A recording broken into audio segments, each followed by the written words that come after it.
I did not have them lined up at all for this. Much better. Alright. Another episode of the review desk.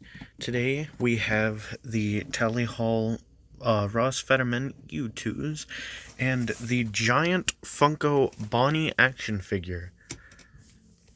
Let's start off with Ross. So actually first I'm gonna do the box, which it came in this little protective case. But anyways, so the box itself, right off the bat, is absolutely fantastic. We've got this lovely little, like, decorative bit on the outside with close-ups of his design. And then the sleeve comes off to reveal the true box, which is a lot more vibrant. It has all the colors of everyone and just all sorts of cool little details. And of course on the back here we have a reference to the album cover for Marvin's Marvelous Mechanical Museum, the Tally Hall collection. And again, just covered with him.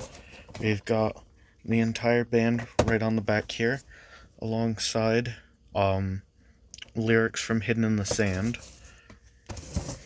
And then here's him on the top.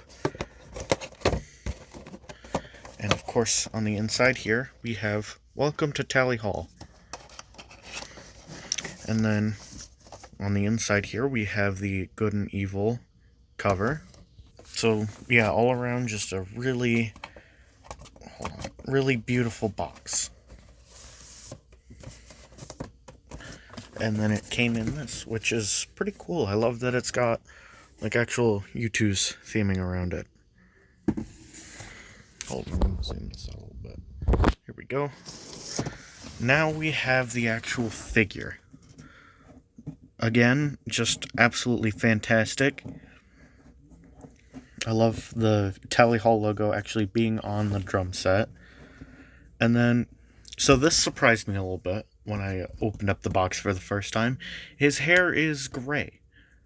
Now, that's not inaccurate, because if you look at some more recent photos of him, his hair is very gray. But I was a little bit surprised, because on the boxes and everything, his hair is, at the very least, a very dark gray. So I was just a little surprised. Again, it's not inaccurate, but it does feel a little bit misrepresented that his hair does appear more black in the rest of it. But regardless, pretty cool little figure. Wearing the classic suit that they all wear. And it's really detailed. I'd say the only thing is that I am a little worried that the drum set could break very easily if, like, anything happens to him. But otherwise, I'd say it's a really good figure. Although, I do wish that he was sitting on some kind of, like, plate, kind of like how... hold on, I'll pull him down. Kind of like how Eclipse is, where he's sitting on, like, the floor here. I wish he was on something. Maybe like, kind of like how inside the box there's the Good and Evil cover. Maybe something like that. Or just like some kind of other Tally Hall reference. Or just like a basic, base plate. But regardless, it's still pretty good. So now we've got him out of the way. Let's talk about the elephant in the room. The big one. So yeah, this is literally just an upscaled version of the original FNAF 1 figure. Like, genuinely. Literally the only difference is that, the joints aren't, like, actual ball joints, like the original ball joints. They've just got, like, a turning mechanism in them. Which I guess is a lot, I would say is a lot better than the original one. especially because with how big the figure is, it probably would have turned out a lot worse. But one of the cool features that they added, now that he's a lot bigger, is a movable jaw. The guitar is... So at first I actually had trouble with this, but after a while of him, settling a little bit, I was able to get the guitar to go in. So yeah. But I would say my biggest complaint with this is that the paint job is pretty bad. I'm gonna be honest.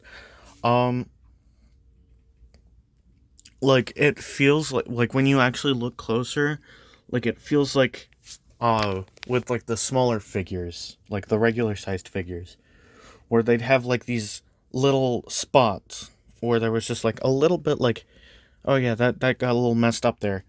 But now it's a lot bigger, but it still has those same, like, quality control issues with the painting. So, although I do... Hold on. It's kind of hard to... There we go. I love that the guitar is, like... So it's some kind of, like, plastic. Like, I think some kind of, like, hollow plastic or something like that. It's a different material from Bonnie.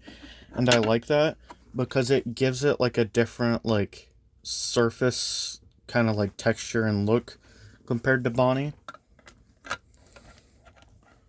I don't know about the original figure because I don't have that one. And then this is the box that he came in, which, I'm gonna be honest, I was gonna display this until I looked at it for more than, like, 5 seconds, and I realized this box design is really boring and really sucks. First of all, they went back to their classic thing of just using FNAF 2 on something that clearly wasn't FNAF 2 and has nothing to do with FNAF 2. We have Bonnie on the side here, and on the back we have Freddy and Bonnie. I think it's such a shame that we only ever got these two. I will probably at some point get Freddy, but it sucks that we only ever got these two. But yeah, it's just a really, really basic box design. So, no, I sadly won't be displaying it. It's probably gonna be going in my closet with the rest of my, undisplayed boxes. Which is a shame, because I really was hoping I'd have, like, a really cool, really, like, big, cool box to display, but I just don't, because it just kind of sucks. There's like, nothing else I can really say. It's just kind of a bad box design. So, yeah. I hope you guys enjoyed that review. I don't know where I'm going to display these guys. Yeah. I spent so much money on them.